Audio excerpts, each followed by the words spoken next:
Greetings, everybody. Welcome to this moment. Welcome to the precious, infinite magic of now.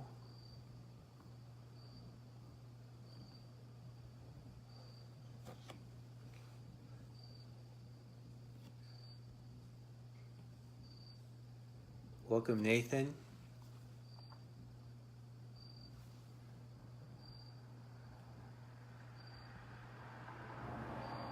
Welcome, Keena. When you're entering, you can share where you're from. You can hit the wow button, the now button. Welcome, Tracy.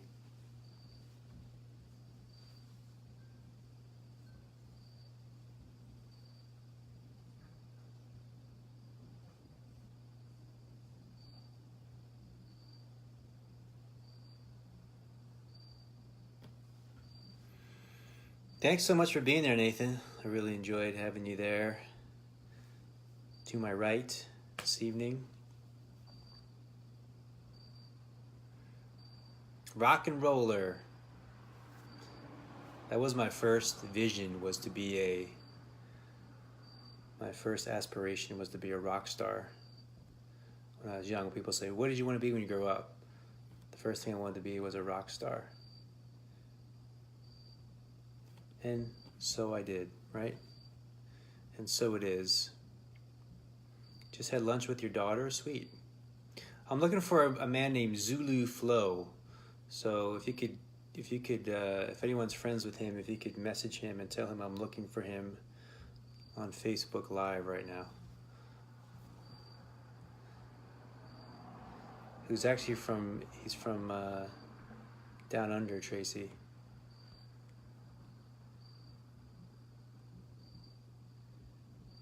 Welcome, JQ.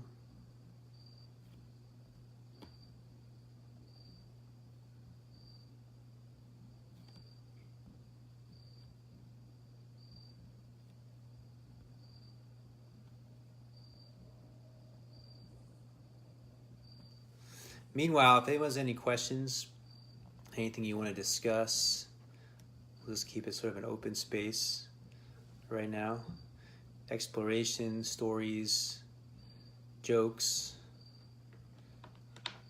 metaphors, poems, deep yearnings, desires, dreams, art.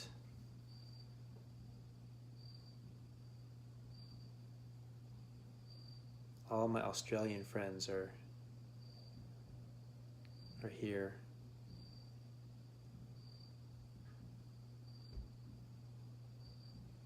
Hi, Ashley.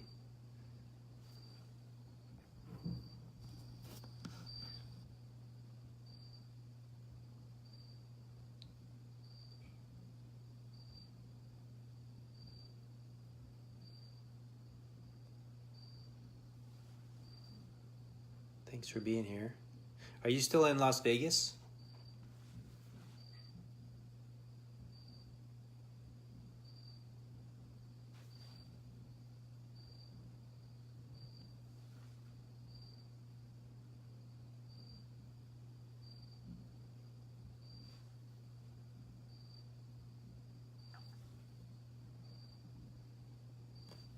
Back in the land of Oz.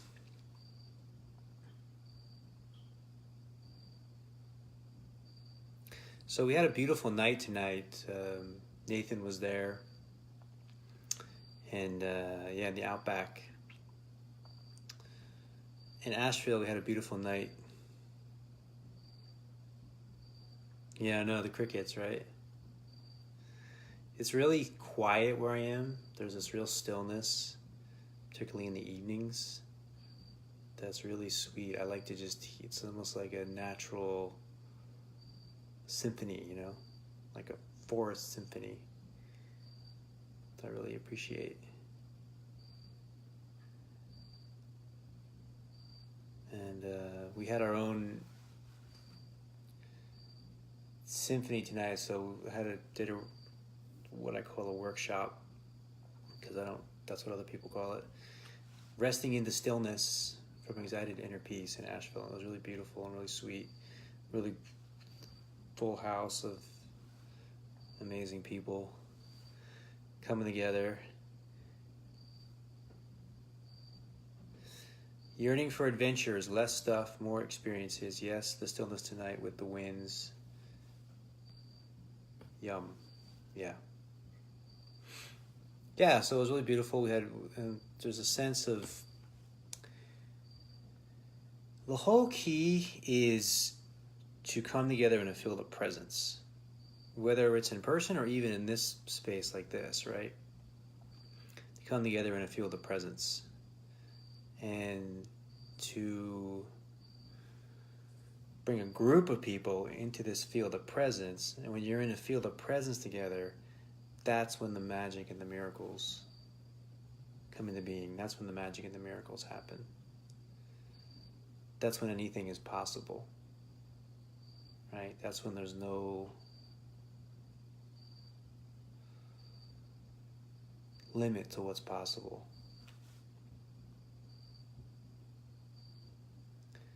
That's where you're resting fully, wholly, and deeply in this field of deep stillness, silence, spaciousness, out of which this creative intelligence arises and moves through you. And it moves through you as an individual, but then it can move through you in a collective group of people in a field of presence as well, like a unified organism, you know? Prince of Cups.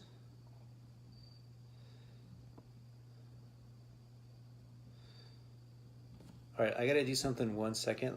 You may lose me, but let's see what happens. All right, I gotta try to. There he is.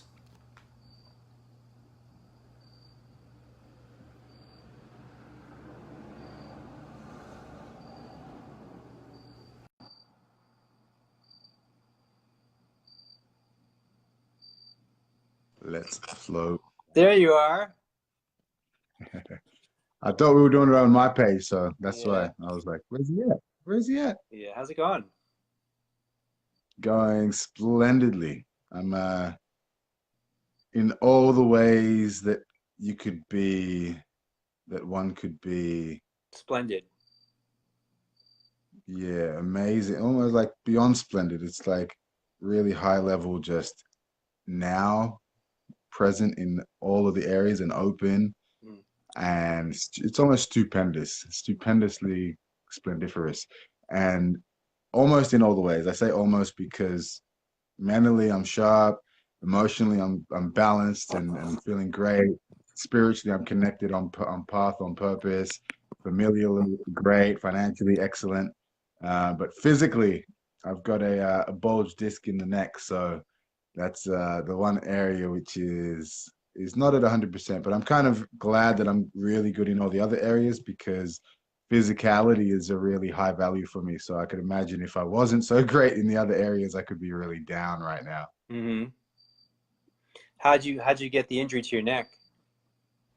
Um, there's different theories. One is that by sleeping on my sitting up while I was on a long flight, so like compacting the disc in between the vertebrae, and then there's aggravation from bouldering and indoor climbing as well.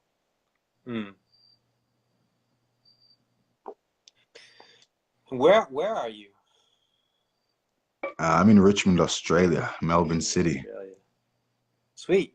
And the Yeah. Aussies are on Hey, tonight. My hey, Aussie friends are Mercedes. here. Say again. I said my Aussie friends are on. It's tonight here. It's like 11 o'clock here p.m. But I see the Yeah. Australian friends are on here, so it's fun. Yeah, I can see some. I see Mercedes there. Mm-hmm. Bless your existence. Yep. Got some flow fam in here too. It's nice Hmm. to see. Yeah. You're So you're in Asheville right now? I am in Asheville right now. They're commenting on the crickets. They can hear the crickets when there's like a moment of silence. There's crickets outside. Yeah, it's beautiful. Is it like a is it like a massive like that's all you can hear? It's deafening when you step outside No, or I wouldn't say it's deafening, but it's there. You know, it's there. You were supposed to come here. It didn't quite work out. I was close. Yeah, I you was got super close. close. These countries are big, you know, like it's like, oh, I'm coming to America. Oh, I'm coming to Australia. But it's like these places are so, you know, a lot of space in between the cities. Yeah, right. A lot Yeah. of you could drive for months. Yeah.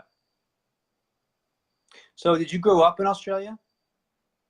Pretty much. Hmm. Born in Jamaica, moved to New Zealand, moved to Australia when I was 5 years old, and then I lived most of my life in Australia since, and I'm 33 now. And I've spent like a couple of years in the States and a little bit of time and a year in New Zealand in between all of that. So Uh-huh. pretty much an Aussie. Weren't you in Tasmania for a while? Couple of years, yeah. Have you been this way? Nope. Not yet, right? I've been not yet. No, I've came close a few times. I came close a few times, Where but did hasn't where did happened. you get to? I got Came to close as in almost got on the plane, or came close like you were in New Zealand or I Indonesia or came close somewhere? Or... like psychologically, emotionally to being there. I also was in Bali, which is about as close as I got geographically. Yeah. But yeah, no, I haven't been there yet. I think we might have to get you down here for the next Ahimsa festival, which we recently ran Okay, I'm in. um, on the weekend. Yeah, we might have to bring you down for that for sure. Hmm. Yeah, I'm in. I'm down. Souls. And your mom lives in like a really interesting place, like in the She, States. she, she lives in the Gullah region, right? Yeah, Yeah. This is it's on the coast in South Carolina. it's on the coast in South Carolina, and apparently there's like no electricity or running Yeah. water, She and loves that off. She loves that off the grid yeah, stuff. it's just, yeah, off the grid.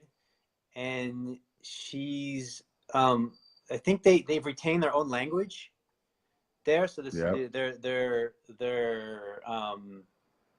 of African descent, and like they've retained their own culture and their own language on this island off the coast of South Carolina, and their own they have their own style of dress and dance and I guess food. You know, Yeah. it's really rich.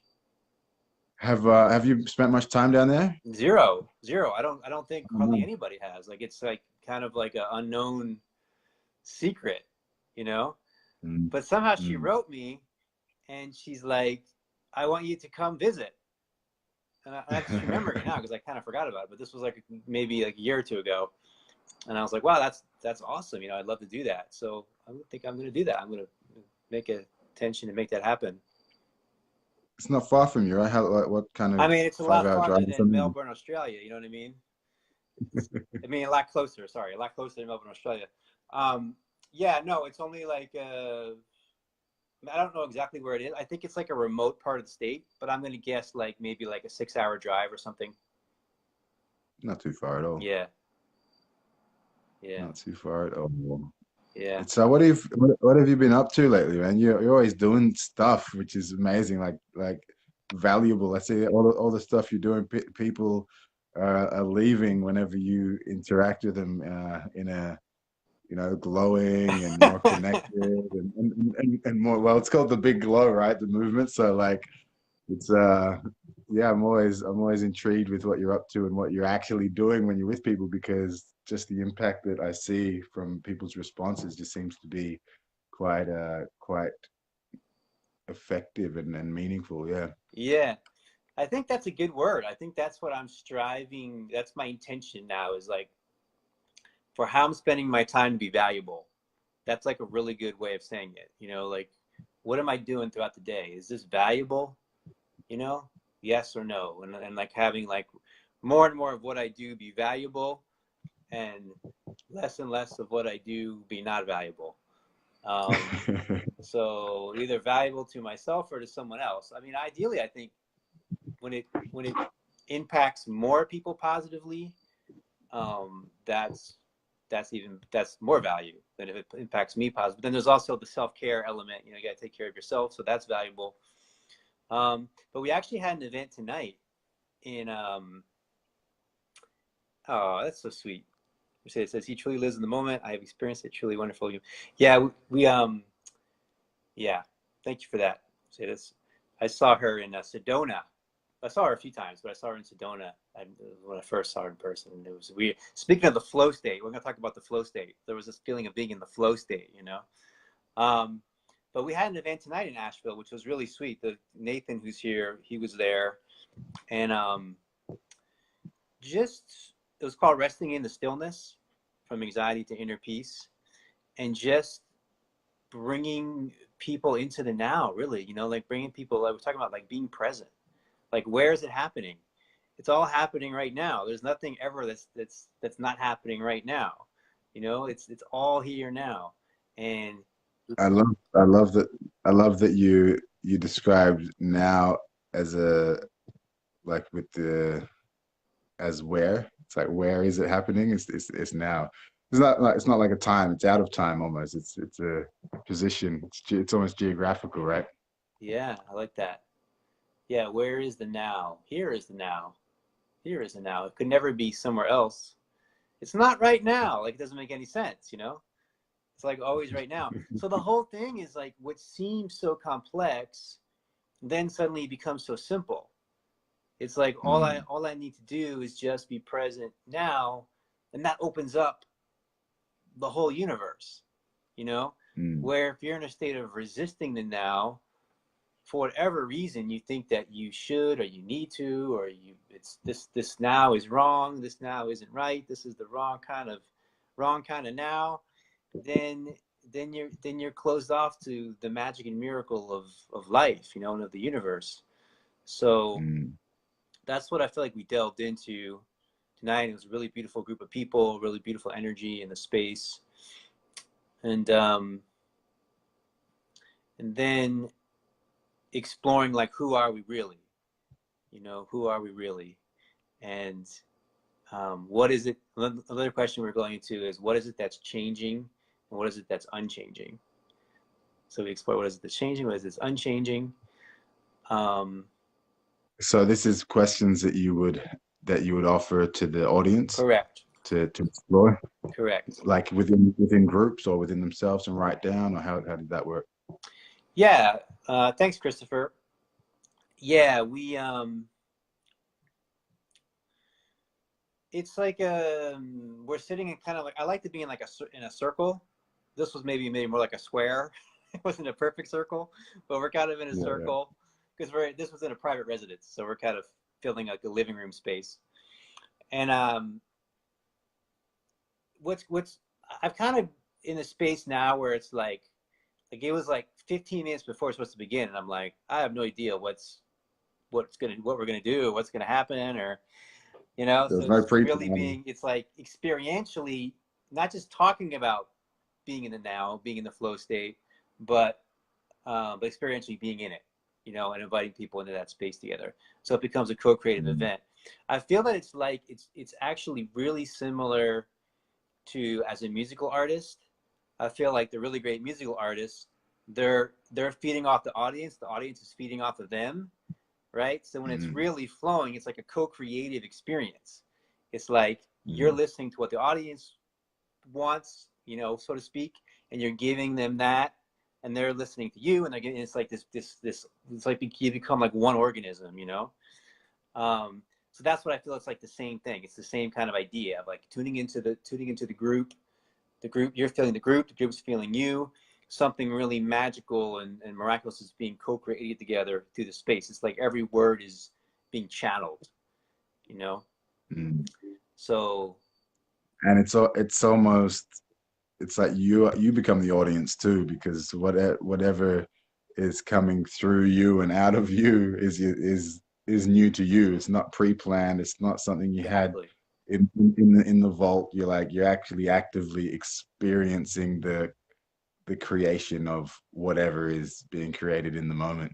Exactly. And that's one of the that's the place I love to live. That's the place for me more and more that I'm connecting to more and more. It's like, well, if I'm in a session with a client right here, right now with you, I'm everything that's coming out is like I'm witness to it too. I'm witness to this is Exactly. fresh, brand new, and this concept because I'm a freestyle rapper. I Yep. freestyle, been freestyling like rhymes for 20 years now, and people will often say to me, "I could never do that," or "How do you do that?" And they're blown away. I'm like, well, when you wake up in the morning and do you pre-plan what you're gonna the conversation you're gonna have? That's like everyone freestyles, everyone is in that moment. So it is accessible to everybody. You don't need to have a vault of pre-prepared stuff in order to actively engage in the experience of life. Yeah, and more that's what it happens. Like more and more the kind of trying to it's fine to have a plan or fine to have whatever, but you can't, that's not where you're living from anymore, you know? It's like that, it's like Mm, you're living from the moment and the moment's guiding you where to go. So it's like this is the flow state, right? This is the flow state. mm, It's like the flow state is like really being fully immersed in the present moment, and then this moment, and then this moment, and this moment guides you to this moment, this moment guides you to this moment, this moment guides you to this moment, and you're just flowing. And this is what I feel is really inspiring about this podcast movement. So, like, you're delving into it, I'm delving into it. And I think, you know, what I think is really exciting about it is just this. It's like, it's not about like having this big scripted thing or these are all the questions. It's like just being totally in the moment and allowing a really flowing conversation and dialogue to happen from a field of presence together, and seeing what happens, seeing what comes through. And I think people are really longing for these kind of conversations. mm. And it's real too, man. Like oftentimes, hey, I'll introduce myself to someone. Hey, I'm Zulu. Um, what's your name? Whatever it might be. Yep, the name. That's kind of pre-planned. Obviously, you have a name, but then it's like, Maybe they give you a new name. I'll, yeah, right. I'll ask them. Then maybe they give me a name that I have no idea if they're telling me the truth. That's right. I'm gonna believe them. But it's it's interesting the responses I get because I'll say what's on my mind at the time. So I might be thinking. Oftentimes, it's guided by my values, obviously. What's important to me, I'm going to be talking about, thinking about all the time. And what's important to me is things like mindfulness, is things like purpose, is things like how, this value that we're talking about, what value are you bringing to the world? What value are you receiving? So I'm asking questions like, what are your dreams and aspirations? Like when I just meet somebody and I'm like, shouldn't you be asking me what do I do? Like these normal questions that the people are used to. And I'm like, not interested in that. I'm interested in what is the thing that sets you alight? What is, this is what are you experiencing right now? How are you feeling? Oh, I'm Yeah. good. I'm like, that doesn't tell me much, Yeah. So like what are you experiencing right now? I'm interested in knowing like a kind of a deep intimacy when I meet somebody and really understanding why they came to Earth in the first place. And if they don't know, at least that those questions might spark some sort of reminder or recognition of that. So it is always a wonder and a pleasure to witness the different responses because then when you meet people who are like just all about it, they're straight in there like, yes, finally someone's asking me a real question. That's when that your vibe attracts a tribe type of deal. Your vibe attracts your tribe. I love that. Yeah. But that's like Mercedes saying, let's ask profound questions that, definitely encourage. That's something I encourage more of. And it's being the change, isn't it? It's like, do you remember the first time that you decided, actually, I'm going to share some of the insights, some of the Yeah. experiences and wisdom that you received? Yep. What was that experience like for you? I would say for me, it's been like over 10 years now for that, because I was back in the days, and I know Mercedes, I think we knew each other from then, the MySpace days. I think I go back that far, you know. We started Yeah, I sharing can stuff on remember. there, and um, I think there's a feeling of it's like, you know, like anything that you're stretching yourself into new territory. It's partly scary, partly exciting. But I feel like those things go together. You know, my feeling is that something is not exciting if it's not a little bit scary. You know, that's the Yeah. thing that people don't get. It's like, oh, it's scary. Well, it's that's of course, but the other side of that is excitement, right? Like a roller Mm. coaster. You know, that's what makes it exciting. Is it's a little bit scary. So that was the feeling like And going in that space. and was it like you've had mentors and like I was just curious what it was like for you in terms of like you have stuff within you, whether it's insight, whether it's learnings, whether it's knowledge, whether it's principles that have worked and helped you or helped those around you, and then the actual urge to share it with others. Yeah, I'm curious because for me it was like I remember myself saying after a Vipassana course that I did in 2008. Because before that, I was practicing qigong, I was practicing a little bit meditation, and it was helping me. But I was never even thinking about sharing it with people. It was just like, okay, cool, this is cool stuff. Actually, a little bit before that, but that was more coaching in terms of mindfulness itself. And then started, that was my access point into flow. And even before that, obviously I've been rapping, and that was an access point into flow, but I never thought about sharing it with other people. But I remember distinctly after the first ever Vipassana course that I did. I've done 10 since, but the first one, I remember a lot of my friends, a lot of people who were there were asking me, what was it like? Like, how was it? People have heard about Vipassana, 10 days of silence. I could never do that. All these kind of, what was it like? They're really interested. And my only response was, everyone needs to do this. Mm, That's all I could say. I was like, I didn't even have words. I was like, I can't even have words. Just everyone needs to do this. Needs to be compulsory in schools across the worldwide. This needs to be compulsory in workplaces, in sporting clubs, in households. This.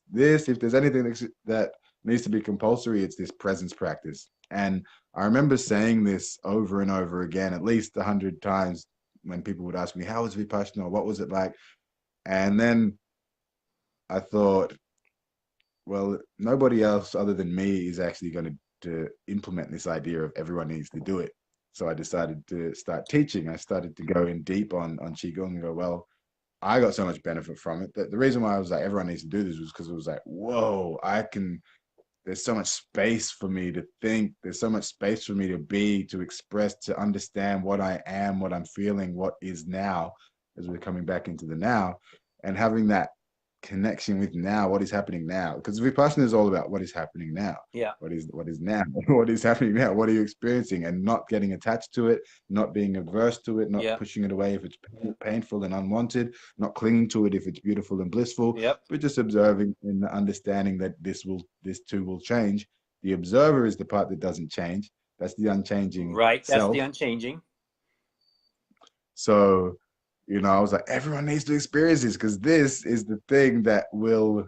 I had like, I didn't even know why, but it was the understanding that if everyone did this, the world would be a much lovelier place to be Yeah. in terms of not just for me enjoying it or my children enjoying it, but for everyone else who I see around who's very sympathetic, dominant with the nervous system, very stressful, highly tension, all of the mental illness, just the look around at the world, the environmental craziness that happens, the inequality that happens, all of that would diminish if everyone could just experience it now and enjoy it without any clinging or aversion. It really, it's the root of suffering. You know, it's the root of suffering, and it also, I think, it gets to that question. That real question asks is, who are you really? You know, so you get to it being present, being in a state of mindfulness, meditate, whatever these different methodologies are all coming into a deeper space of self-awareness, which is all coming into a deeper space of self-realization. You know, so you have the Mm. sense of um, all these ideas and stories we have about ourselves that we get attached, identify with. we create this separation. Well, I'm this, so you're that, and I'm this, and you're that. So we're different. And then there's like we we want to be that. We want to. Then we fear what's the other. We fear what's separate than us, what's different than us. And I think this path of self-realization, it allows us to transcend this illusionary sense of identification to these stories, and allows us to transcend this illusionary sense of separation, and allows us to open to the universal essence, the oneness, the divinity that's in me, that's in you, that's in all things, not just like in a mental or intellectual sense, but in an actual experiential way, in a way of awakening the consciousness. And yeah, like when you get a taste of that, it's like, yeah, you want to like tell everybody about it. It's like that, right? I felt almost like having the ring in Lord of the Rings. Like Uh-huh. if I have this kind of superpower, I'm if I keep it to myself, I feel a little bit like I'm going to turn into Gollum. I'm going to turn into like just like be sapped by this power. But if I share it, then it almost feels like a duty, like that body's up Yep. for Yep. kind of, it's just like, well, if I've seen the oasis, everyone else is walking in the desert, walking and being, really thirsty, really kind of trudgery, really suffering. And I like there's this oasis over here. Like I feel this oasis, I feel this pull to it, and I go and I find it, I go down and there's actually water, there's fruit, there's birds, there's life force down there. Yeah. And I go and partake of it. If I'm just down there partaking of it, that's fine. Some people are going to do that and just go and partake of it, and that's fine. But for me, I feel a duty to go back to the caravan and tell, hey, everybody, there's this oasis down here. You don't need to suffer in this trudgery of this heat and this dryness and this pain. You can actually come with me, come and check it out, and I'll take you there. You guys can stay there if you want, or you can come with me, and we'll go and tell more of the people who are suffering. But yeah, I don't know if that is kind of if everyone it's not for everyone necessarily. It's like some people just want to go and partake of it, and that's cool. I don't have anything against that. But for me, it just felt like this inner urge where I'm like, well, everyone needs to do this. And at first, I didn't do anything about it, but then I'm like, well, actually, if this is going to be if this is going to be a reality, then nobody else other than me can actually do it. Can do anything about it. Only I can create the change that is being downloaded through me, or that is being gifted to me when I am open.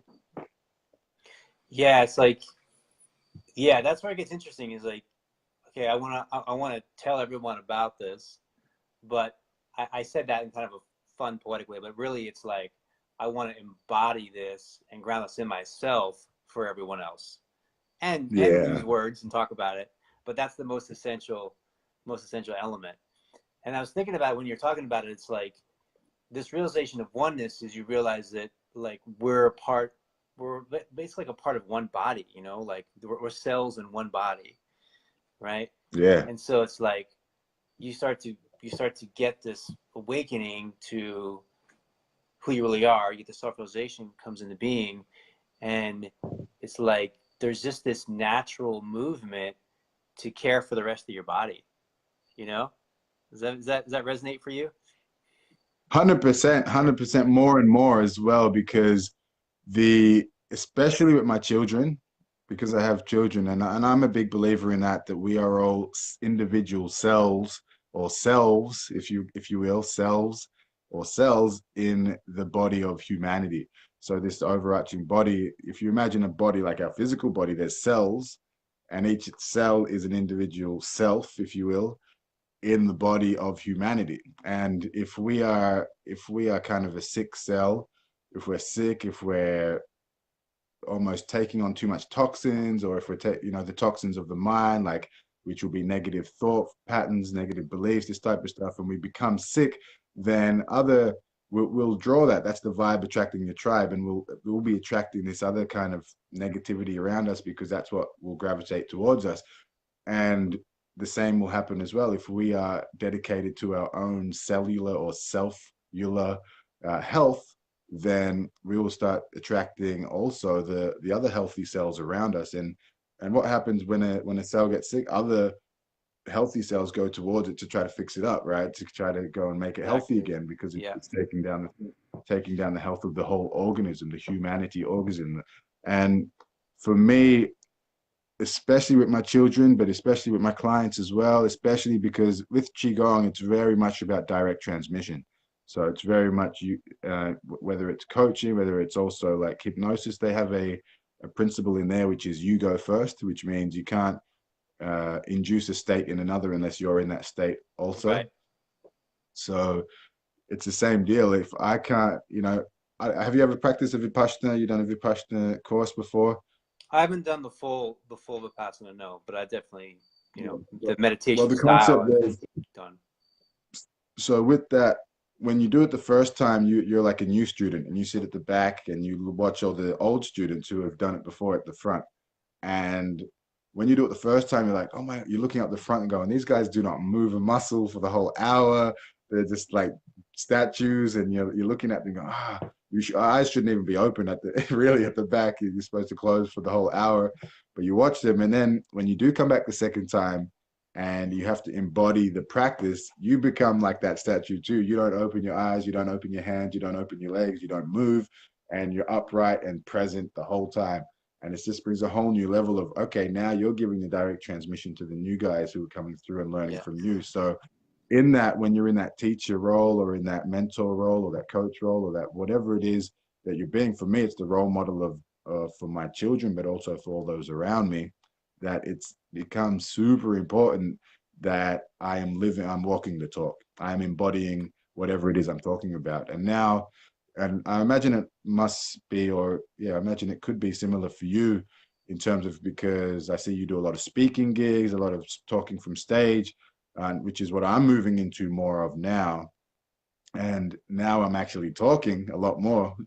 I'm talking on camera here, I'm talking on podcasts, yeah. But when I'm on stage, sharing my story, sharing the principles that I believe in, sharing, essentially trying to influence people to practice more of this and experience more of this. Now it's becoming apparent. Now I'm like, actually, I'm talking. Now I really, really, really have to take that walk to a whole new level because people will feel it, and my kids will feel it too. If I am sitting and meditating or sitting with my kids and meditating or really present, they're calm, they're happy, they're chill. If I'm holding, if I'm tense, if I'm distracted and not present, they're going to be going crazy, and you really see it in in that, in the affected children, because I feel that children have the hypersensitivity. We all do, but when the kid, it's not conditioned out of us when we're children, and we can really see the effect. That often people will give me their babies and they're like, stop crying, or the kids will be like, oh crazy. I'll come in and just be with them, and they'll just relax and calm out a bit. So that embodiment piece is huge, and I 100% agree. I'm curious about your journey with your children and the journey of fatherhood and how that's informed your journey, how that's informed your spiritual journey. And I feel like there was like a period where you were kind of like a bit estranged from your children. Is that right? And then you kind of came. For a few, there was 3 or 4 months, a little bit when I moved back to Melbourne. Um, but for me, this is something that has been a reality for me that before children, before I had these two kids come through, and I pretty much like there was no really inspiration. Like I could do like the survival. I could survive and get by and be independent, but there was not the level of, how would you call it? It would be, the word Inspiration. would be the word would similar to inspiration. It would be like I'm inspired, but it's also like the urge to extend myself for another, Yeah, yeah, and that's what I mean. so Yep. which I would call like to love, Yeah. that for me is love. It's like, yeah, I'm sort of just look out for me and that's all I worry about. But now I have children, I'm like, well, actually, now I have this definite urge to build and create stuff which I never would have thought about. Like I'm like, yeah, I'm eating, I've got my basic needs met. I can experience flow. I can, yeah, I work with clients and teach and mentor and stuff, but there wasn't a massive kind of inspiration to do much more than the basic level. But now that I have kids, and then I look back at my childhood and the things I did not have and the things I wish I would have had, and I look like I never thought about things like building a house or you know, investing in like building these dreams of mine. It's like, yeah, I had the dreams, but I wasn't that kind of enthused about them. But now that I have children, nearly every one of my actions is based around something that will be able to help them to enjoy a more uh, just an enjoyable life, a comfortable life, a life where they have opportunity. And that also kind of coincided around the time that they were born, just before they were born, actually. It's like my soul already knew and was preparing, but just before they were born, I was really getting clear on my purpose here and what I actually came here to do. So that was an interesting piece. Like, okay, cool. I was doing music. I was deep in the pharmaceutical world, in the underworld, and then I was like, actually, no, this is fun. This is not really not what I came here to do. And then I got really clear on what is my highest values, which are mindfulness, which is coaching, which is traveling, which is physical movement, and also sharing as well all of these principles and sharing my story and inspiring, being vulnerable, all of these types of things. And when I got really clear on that was around the time that I had my first child. So it coincided really nicely with bringing them through. And so they kind of feed one another. It's like every one of my actions, almost every one of my thoughts, words, and actions are based on me living my highest values. And my family is not necessarily on the highest values, but they are a massive motivator for me to get out of bed and actually do anything other than the basics.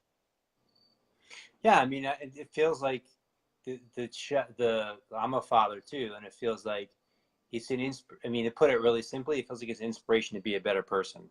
You know, it's kind of you can just Mm, kind of doing your own thing. Then you have this child, and it's like, whoa, I got to step my game up. You know, I got to take it. You yeah. know, I gotta do better, be the best man I can be. I think the same thing happens with a partner sometimes, with a girlfriend or a wife, or if you're, you know, whoever it is, man or woman. That can inspire us to go to higher levels. So I think um, if we do it for ourselves, is generally not enough. Actually, like there's not enough inspiration. But if you bring in like a son or a daughter or a wife or a husband or a boyfriend or a girlfriend or your father or your mother or the world, you know, then you Mm, get this inspiration. In fact, this workshop that I taught the other night, there's these four principles of moving from anxiety to inner peace. And I used to have three, but I added this fourth one. And the fourth one, because this was just by noticing what was working for people, what was making people open and shift and expand. And the fourth one was the inspiration to transcend, which is exactly this. The inspiration to transcend comes from someone else, someone that you love, someone that you care about, that beyond just yourself. You know, what was so it? What were the first three? the first one is, yeah, thanks for that question. The first one is the breath and the body. So being aware of your breath, you're breathing deeply, um, and being aware of your body, if your body's tight, if your body is relaxed. Breath is huge. I mean, breath is so, I mean, I can't emphasize enough on a practical pragmatic level how important the breath is. And it's like it's like there all the time, and we just not aware of it. We don't utilize it. We don't pay attention to it. We just, you know, we're just breathing shallowly into the, you know, really shallowly. What are the what are the if we were to, like, I don't know, there's 5 to 10 things that may seem of import to people, and breath is included on that list. Where do you feel breath would sit on most people's where would they put that I on don't the know. I don't list? know where it sits on their list. It probably wouldn't even be on the average person's list at all. Like, of course, people that are Mm, tuning into mindfulness and yoga, they may have some sense of it. But the average person, if you'd say what would make a big difference in your life, they wouldn't say breathing. They take it for granted that they breathe, you know.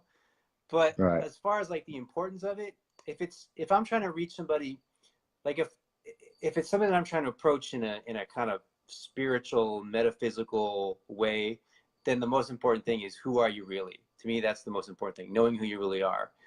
But if I'm trying to reach somebody, like if I'm trying to approach, which I did this past weekend, this event, kind of approach from more of a pragmatic, practical way, then breath is number one. You know, because everybody can Well, tune into breath. without breath, who are you? Yeah, you're dead. Dead. And most people are half dead, you know, because they're not breathing. So it's like, Yeah. breathe. Notice your breath. That you're breathing into the depth of your stomach, your chest. It made a huge difference in my life. I was reading all these books and studying all these different things. Hey, Robin, Hey, on Robin. um, on holistic um, wellness. You know, I had chronic fatigue syndrome in my 20s, and it was this chronic thing, and doctors weren't giving me any answers, and a lot of different things made a difference. So there's many different things that I tried that made a difference. It was kind of like a whole plan, you know, like a holistic plan. But one of the fundamental things that made a difference was I read a book on breathing, and it was just about Was breathing, it like Dan how to Brule? breathe deeply. What was that? Was it Dan Brule's book? I don't remember the author.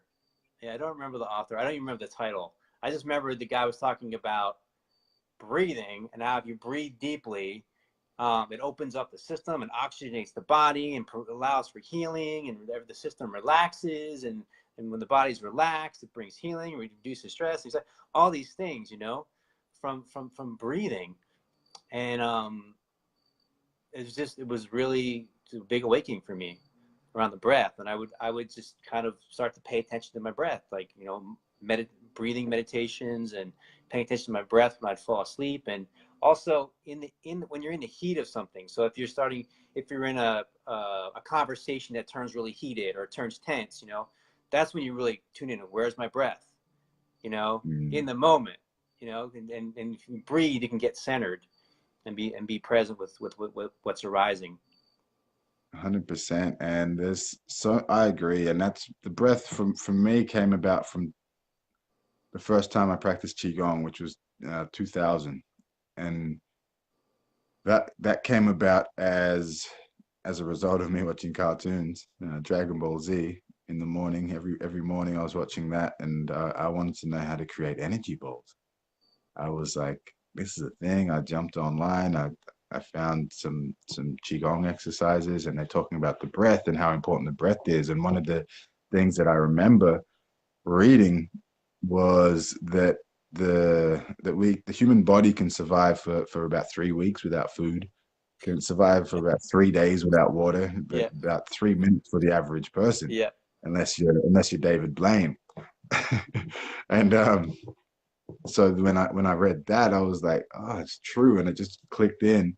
And then not long after that, it must have been a month or less after that, I was reading a book by Anthony Robbins, and he was talking about the power of breath yep, and this 1-4-2 breathing, and that how most of our toxins in our body, I think it's 20% get released through the sweat, 10% gets released through the urine and the feces, and 70% gets released through the lungs and the breath. And I was like, oh, okay, there's power in that. And I've been practicing this 1-4-2 breathing, which is a ratio of, in for 1 count, hold for 4 counts, exhale for 2 counts. And so that might be 4, 16, 8, breathe in for 4, hold for 16, breathe out for 8, might be breathe in for 10, hold for 40, breathe out for 20, so on. That's the ratio. But this is something I've been doing every morning since then, since 2000 when I read it. When I wake up, I'm like, oh, first and foremost, I'm like, this is happening again. I'm just so blown right, away. I'm right. just so blown away by the fact I got to wake up again in this whatever this is, life. And so This whole there's the human first and thing. foremost, first and foremost, there's this like moment of, oh shit, here we go again. And there's gratitude in that as well. But then I breathe instantly. I breathe. I do the 1-4-2 breathing, and I've never since then. I think even at that age, 15, 14, 15, I was drinking a little bit coffee. But after this breathing, I never had to have coffee ever again. I've never been a coffee drinker because I'm so energized. My cells are detoxed. My cells are alive. As soon as I've done 10 of these breaths, even 5 of them, I'm ready to go. My brain's oxygenated. All my cells are oxygenated. I'm ready to go. And from that, I just realized the importance of the breath. And I love those things where this is kind of a flow hack, if you will. If we're talking how to get into flow, Right. breath is number one. And even before that, like you said, is knowing who you are and what you are, Yeah. knowing where you are, and when I feel that breath is one of the fastest access points into the moment. Yeah, for sure. Because the breath is always happening now in the moment. Yeah. So that was a powerful. And then yeah, so when did you read the book on the breath, and was that during the chronic fatigue stage? Yep. Yep. That was in my 20s. I started reading that. But I dealt. That's when so much was opening for me. I didn't grow up with um, consciousness, quote unquote. I grew up in a very kind of mainstream, whatever situation. And so it wasn't until I was talking about this earlier tonight. It wasn't until I had this illness that it gave me the well, I felt like I had no choice. I had to find out, what was going on and how to cure, how to deal with, how to address what was happening for me. And the mainstream medical system wasn't giving any answers, so it forced me to kind of look for um, paths of holistic healing. And so explored a lot of different things, and then it's like you end up with the simplest, most basic thing of all, which is the most powerful, breathing. Simple, right? Yeah. And is that something that you like? For instance, you were in this event, sitting in this squared circle The square circle. Yeah. today. Is that something that you drop people into? You get people breathing? Because I know I've seen some of the big glow. I've seen some of the big glow TVs, and one of the first things you do within the first 10 minutes is just drop into the now, Yeah. have people be Yeah. aware of the So breath. so it's always different. It's like feeling the space. So Sunday night when I was in this little town in West Virginia, we did do like 15 minutes of just straight breath work, and that's just to give them a taste. Tomorrow night we're going to do over an hour of breath work in Atlanta, and then tonight um, it was just an invitation for like a more of an open meditation, but there wasn't an invitation to pay attention to the breath and to breathe deeply. Yeah. Yeah, beautiful. What other? I guess I like principles, but I also like practically principles that can be practically applied. So this is why it's like, all right, we have a principle that says, how we do anything is how we do everything. That might be a principle. And it's like, well, that's all great. Theory is great, but I feel an ounce of action is worth a ton of theory. So it's like for you, I guess what I'm asking is for you to just name maybe 3 or 4 flow principles, and then how we can apply those principles in actual real world. To getting into the flow state, Mm, I think the breath, also tuning to the body, what's happening in my body, and a lot of times people are avoiding what's happening in their body because what's happening in their body doesn't feel good, so we want to avoid it, but actually, there's a quote I was thinking of Rumi. There's a quote from Rumi I was thinking of tonight, and the quote is, "The cure for the pain is in the pain. The cure for the pain is in the pain." So it's so true. It's like when it's actually when we're really present without resisting the pain, whether it's physical pain or emotional pain or whatever kind of pain it is, it's like that's when it has the potential to move. That's when the healing mm, can begin. So I mm, think that a lot of people have shut off that to their body for so long that they're afraid to like open up to feeling what's happening in the body. Um, But exactly what you said is totally right. You said it really beautifully. It's like being able to be aware of what's happening without trying to judge it or change it or move it or resist it or make it better or work. There can be a place for those things, but not in this. Like this exercise is just totally being with what is and just being present with what is, and that's it. Um, Mm. so so that's another. And then what's happening right now? So tuning into the senses is a great way to be in the flow state. So what are you hearing right now? You can hear the crickets. Yeah. Can you hear them? Anyway, they're here. Mm. Mm. They're in the space. So you tune in. If I had my headphones on, I could probably hear them. Yeah, but you tune into what's happening right now. So what do I hear? What do I see? What do I feel? All the senses in the moment, and that brings you out of your head and into the moment. And the gateway to the flow state is through the moment, right? It's the only way to enter the flow state is through this moment. So what's happening right now? And then I think the other one that I talked about for this anxiety inner peace is just realizing the story as a story, which is huge. I Mm. mean, when you start to tap into all the things that you thought were true, that you thought were real, and you start to realize that all these things you thought that were this is true, this is real, this is it's all just story. It's all just a story. And then when you start to realize it's a story, and who made the story? We made the stories. So then we can recreate. Once we realize it's a story, we can recreate the story to create whatever Mm. whatever story we want to create.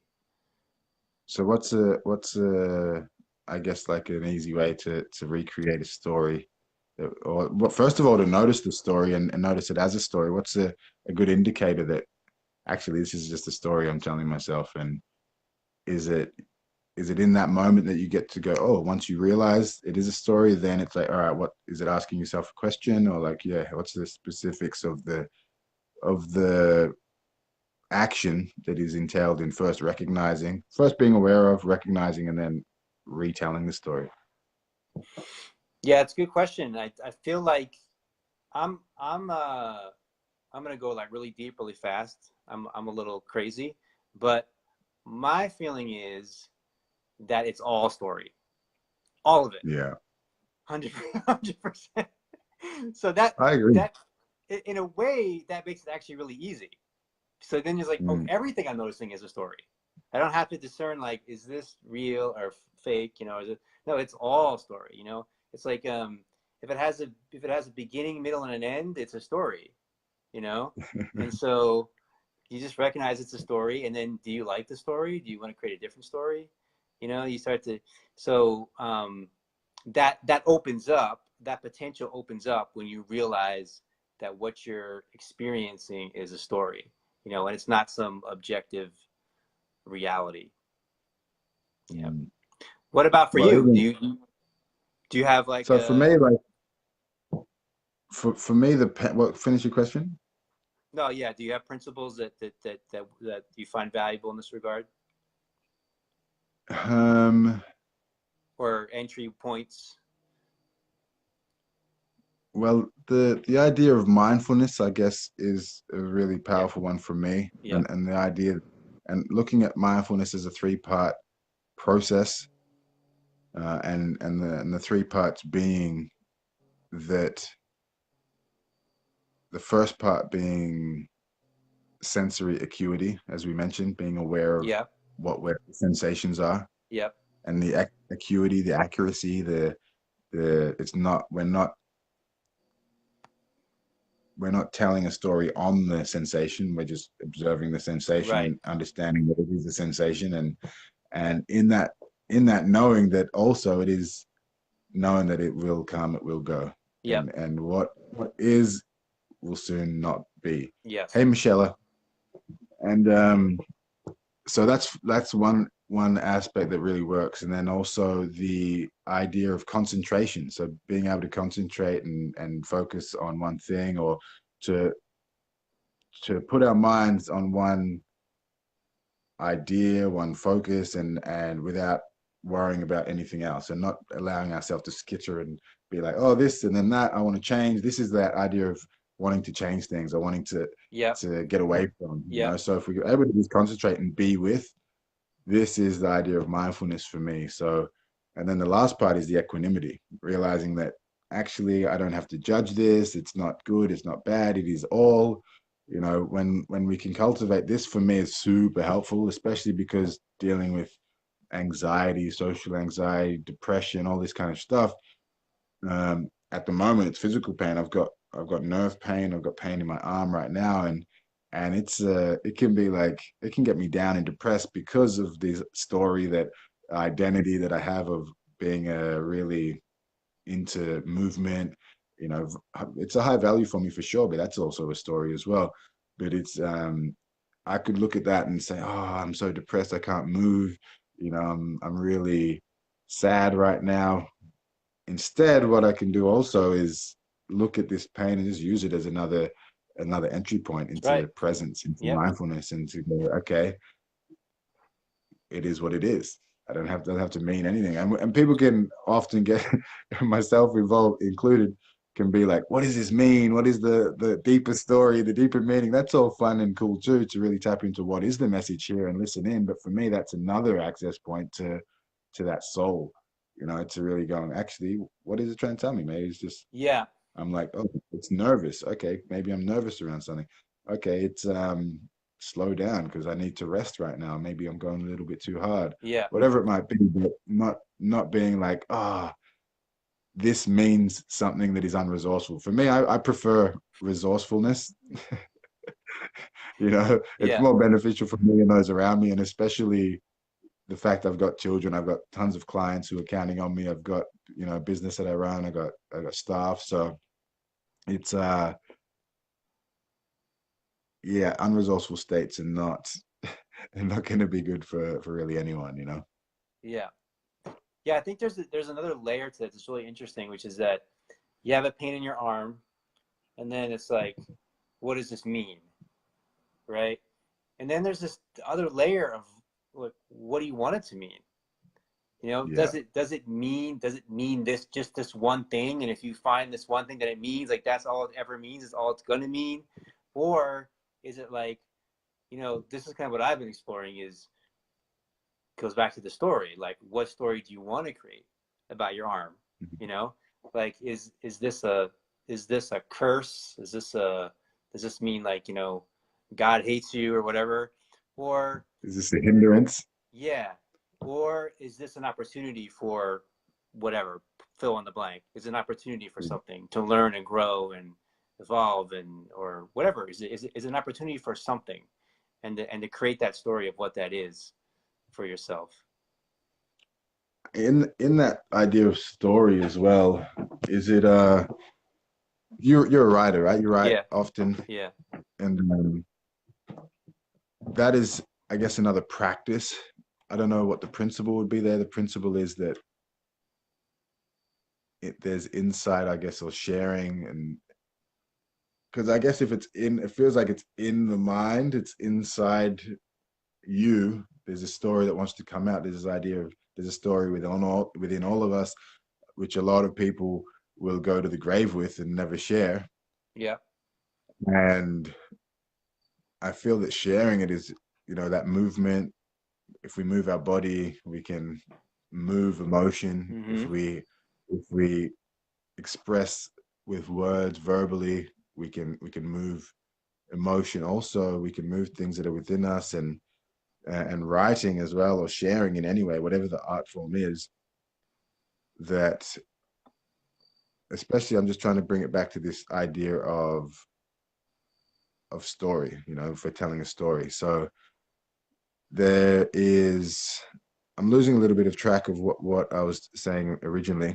About being a writer and Okay, story. so so for me, I have a practice where I record every week. I have a weekly review. So I'm like, what were my top five successes? This is like a template.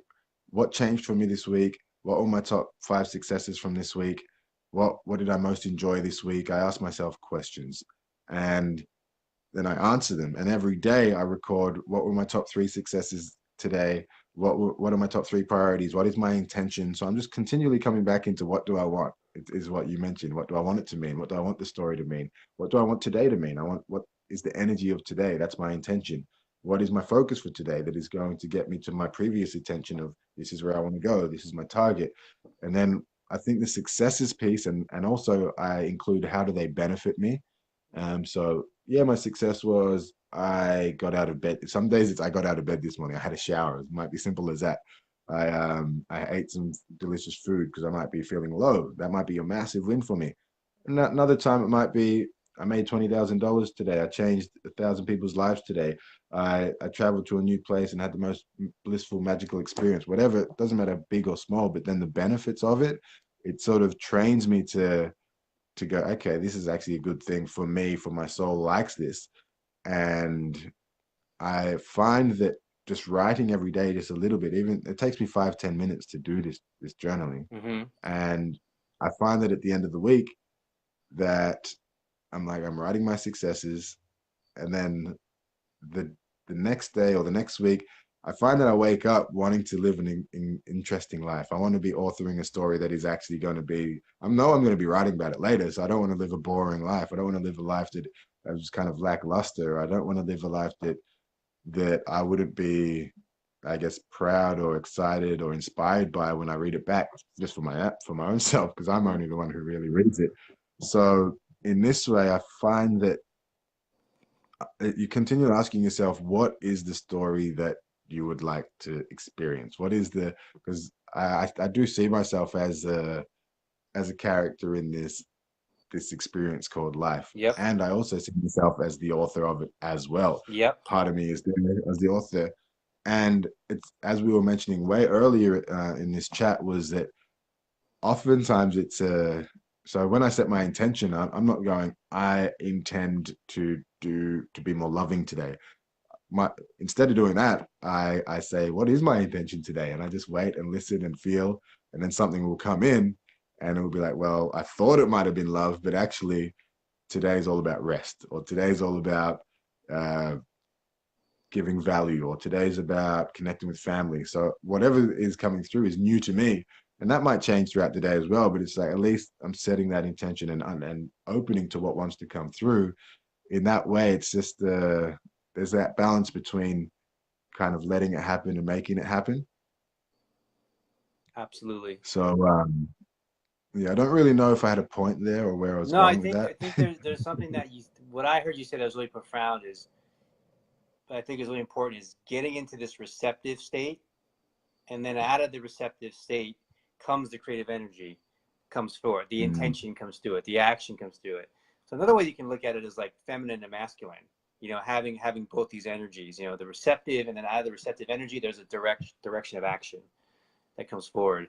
And I think, mm. yeah, one without the other isn't the full package. Balance. Yeah, Go in circles anyway, because you can only got one leg or yeah, one sidedness. yeah. And one sidedness, actually, now that you say that, one sidedness is a quick route to drop out of flow. One of the fastest ways to drop out of flow is to look at things one sidedly. So the concept of, I believe, like you just said, the feminine masculine, it's not like I have masculine energy and female bodied people have female energy or feminine energy. It's like everything, not just humans, but everything has both Yeah, it's like the sides yin yang symbol. existing, You always have the other little component, the small in the other one. right? Yeah. And I feel that if you're too much thinking in black or white, either or, hot or cold, bad or good, up or down, them or us. Like if you're thinking just one or the other, that is a quick way to drop you out of flow. So if you're wanting to live a life of flow, this is what I've experienced, is to do the best you can to hold both sides of everything at all times. Mm, And that for me is love, and that for me is life. Like I almost think that life and love are synonymous. mm. So it's like a state of non-duality, right? So there's like the perceived duality, but kind of like sort of like recognizing the essence in both polarities, both dualities, recognizing that there's something that transcends the perception of these separate opposites. Yeah, well, you can't have one without the other, right? Yeah, One doesn't right, exist, right. You can't have day without night. right? So, and this is a trap that can we can easily fall into. It's just like whether it's blame, whether it's you know someone doing you wrong, someone only seeing, oh, that person's such a whatever, and to whatever. It's like, yeah, but they're also they can also be such a the opposite of exactly what they are. Yep. Or if you're pointing it towards yourself, I'm so shy, I'm so scared, I'm so fearful, I'm such a bad person. You're also the exact opposite. So Yeah. it's like if you can find something within yourself or a flaw within yourself or within another, instantly find the opposite, and you're going to return back to flow pretty quickly. Yeah, I think that's a really interesting point of how people get stuck. We call it like a lot of people call it the shadow, so there's a sense of, um, well, I'm this good quality, I'm this kind person, I'm this sweet guy, Benevolent. I'm gentle, but I don't want to be these qualities. These qualities are not me. I'm not these qualities that are bad, or I'm not these qualities that are sinful, or I'm not these qualities that are. And this is like, I think, a common. I was talking about this on a previous podcast with a guest. Like, this is a common part of the spiritual journey, is people are trying to bring in these good qualities, these more spiritual, saintly qualities, and get rid of these more sinful, devilish qualities, right? But then there's a point on this journey where it's like, if you really recognize the realization of oneness, then it's like all that stuff that you were trying to like push out, project onto everyone else, you have to integrate that as part of who you are, right? and Mm. and and and come to peace with this aspect, come into a space of love with this aspect of yourself, because you are, you everything in the universe is an aspect of you, right? Everything that you experience is an aspect of yourself. So that's the kind of the fun of it, is like recognizing all these things that seem so different than you, and integrating it and making peace with it, like, oh, that's a part of me, that's a part of me too. And I think, like, people may be afraid that, like, oh, if I do that, that I'm going to do something really bad, I'm going to hurt people, but it's actually the opposite, right? It's actually like you come into a sense of harmony in yourself because you've integrated and become to peace with these different parts of yourself. Mm. It's 100% true. I understand that fear of not wanting to be the unwanted, the no good aspects of that we see around, and this is something that we work with, especially with all of these kind of tools and these modalities. Vipassana talks about it. It's the equanimity, it's the equilibrious nature of the universe. It's the marriage of the yin and yang. It's the marriage of the feminine and masculine.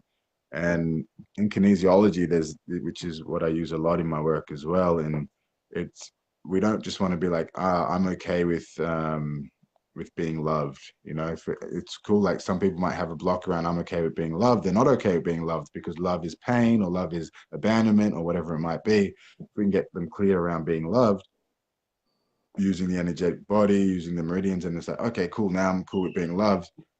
And then I'll say to them, can you say this statement? I'm okay with being not loved. And they're like, but I don't want to be okay with not being not loved. They're like, that's not what I want. I'm like, well, if you're not okay with it on some level, you're pushing it away. You're going to attract it into your field because there's this part of you that's not okay with it. And So, like, so I want you sometimes to, it I want you to put, splits I want people you up.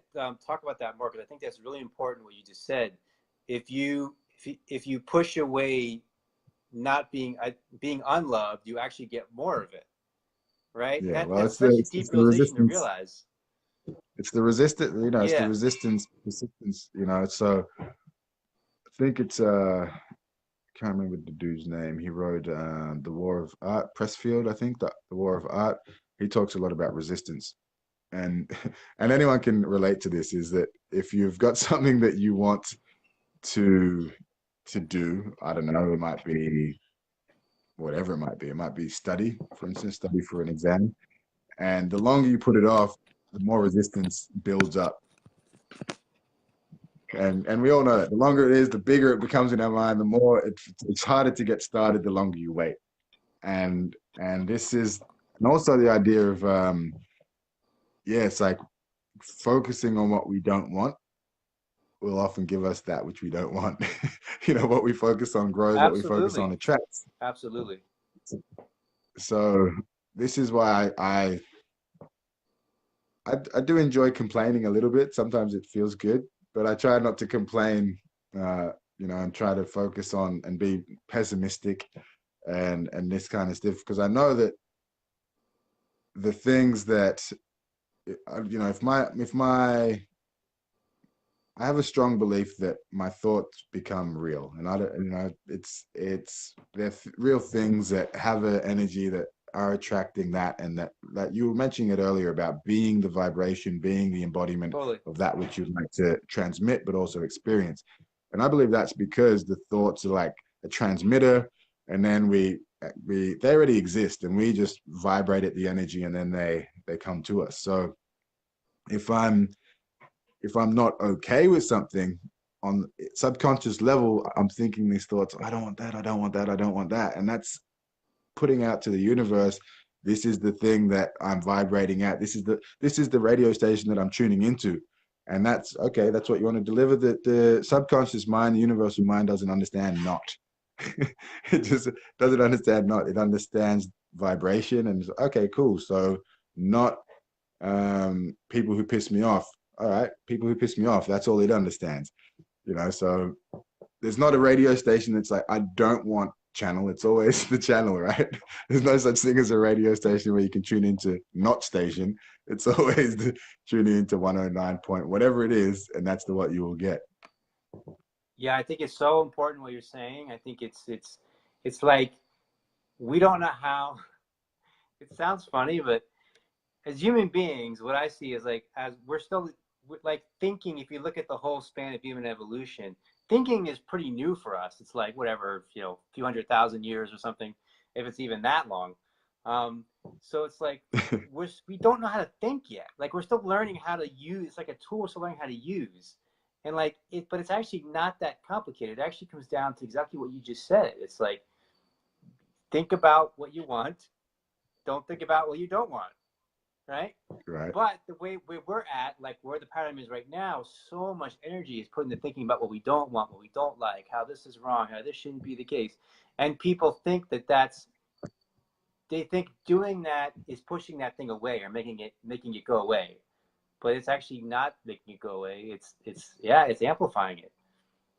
Well, and another analogy or idea that has rung true for me, and I've witnessed it.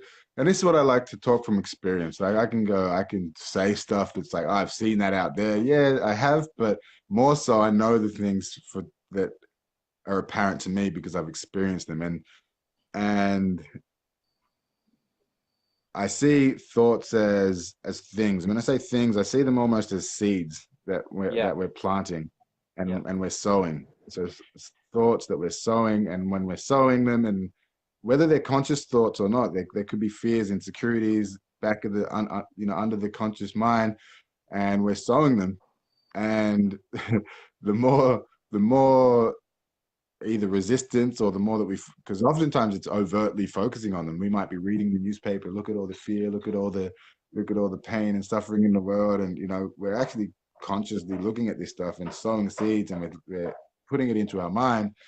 And the more thoughts or seeds that we're sowing that are not that which you'd like to experience, they're going to grow.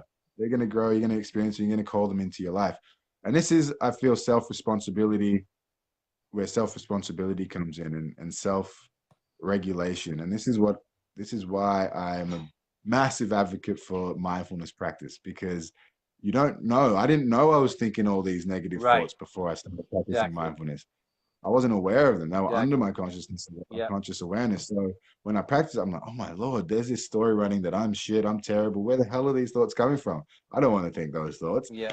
Let's let's let's take those ones out, and let's implant new seeds. Let's pull out the weeds. And that's another important point. If we don't pull out the weeds, weeds will just grow. The way the mind works, the way that society is around us, the weeds will naturally grow. And the weeds are the anxiety, the stress, the worry, the concern, the insecurity, all that stuff. But if we're planting the seeds that we want to sow, the beautiful flowers, the fruit trees, the abundant, like beautiful, nourishing kind of plants, then the weeds will take over. So I think it's very important that daily, that regularly we're tilling the garden of the mind with beautiful nutrition, beautiful fertilizers, beautiful healthy water. This is all of the practices that we're talking about. Totally. Yeah, and it totally gets back to the thing of story creation, It's like, yeah, it's like, and it's just an amazing realization when you realize the power that we have in ourselves to, to create what we're experiencing. I call it curating our own experience. So it's like consciously curating our experience. Mm-hmm. That power is fun. Mm-hmm. It's powerful, it's fun, and it's always happening. Is this something that you believe that Yeah.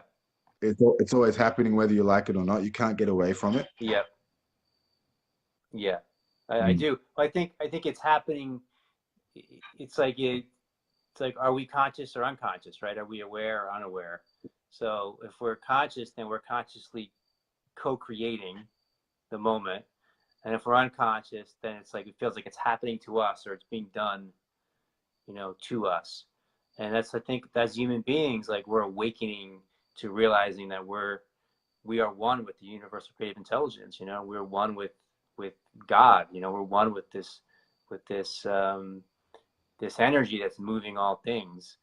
And that's it's really exciting. And you start to tap into that, then you're in the flow state. And then you realize like why you're here, right? It's like you're talking about how it's fun, but it's like there's a sense of like, oh, this is like there's no better feeling in the world than like living a line on purpose, like in the zone, in the flow, whatever term you want to use. Like that's when you realize this is why I'm alive, to be tapped in like this. Yeah. When the enthusiasm taps in. Tapping into that as well, I feel like I've got maybe one or two more questions, but this concept of determinism versus free will. Right. So like, is there a pre-plan, or is there an actual choice? Like, yeah, what's your understanding of those two pieces? So I don't know if there's like, this is the absolute truth or this one's absolute truth. I could just say how it feels for me, right? What my perspective is. That's what I'm asking. And there's like there's some friends of mine that are really smart people that are into the determinism thing, but that's not the way it shows up for me. For me, it's like, there's a like total unknown, like there's infinite potential of what can happen in this moment. And then this moment comes into being, then it's like infinite potential can happen in this moment comes into being, infinite potential, so it comes into being. So it's like every moment is created, so I see it like the opposite. For me, there's nothing that's determined at all. It's like just every moment is just infinite potential. In the moment. Yeah. It's there's a thought hole, a rabbit hole right there. Yeah. It's like, is there a reality where this, there was a different answer to that question. Mm-hmm. It's a fun flow. Well, this has been fun. This has been fun. I'm glad we made it happen. So good. Yeah. I don't know what's like after midnight here, but we've been talking about this for a long time. And I appreciate it. I love it's one thing to like talk about. I love talking about flow while being in a flow together, Yeah. Meta, super meta. Yeah. Yeah. So we talked about doing 2 of these. So this will be the first one, and then we'll just schedule a second one. We could do it on Zoom or however you want to arrange the second one. But I really enjoy talking to you. I love it. So yeah, likewise, man. Likewise. Let's jam again. Let's jam again, and maybe we do it on Zoom and and we can put it up on the podcast as well, the Living Life in the Flow Zone podcast. Yeah, That could be let's do cool. that. Let's do it there and put it up on the podcast. I'll put this one up on my podcast, and I'll put it out, promote it to people, and we'll keep flowing. We'll keep on flowing, and let's get you over here. Yes. We've got the event next October, definitely, but possibly before then too. Okay. I'll actually be in the States before then. When are you going to be in the States? I'm gonna be in Greece, I think September, and then make my way over to the States and to Jamaica, between September and October, and then coming back here for the beginning of October for the Hamsa event. Cool. Yeah, we'll make it happen. Thank you, we Christopher. Thank you, Tracy. Thanks, guys. Thanks, everybody, for all your comments and support. Thanks for having me on, brother. Fun. And get some sleep if you can. That's right. I'll get a little sleep. If you're not too buzzing on the flow. Yeah. All right, Zulu. Have a great day. Appreciate it. And see you soon. All right. All right. That was awesome. Thank you all for being here. This will go out. I'll get this out on for replay on YouTube and SoundCloud and Apple Podcasts and all the great spots. Hey, Paul. Thanks for being here. Thank y'all. Love y'all. See you in the next now.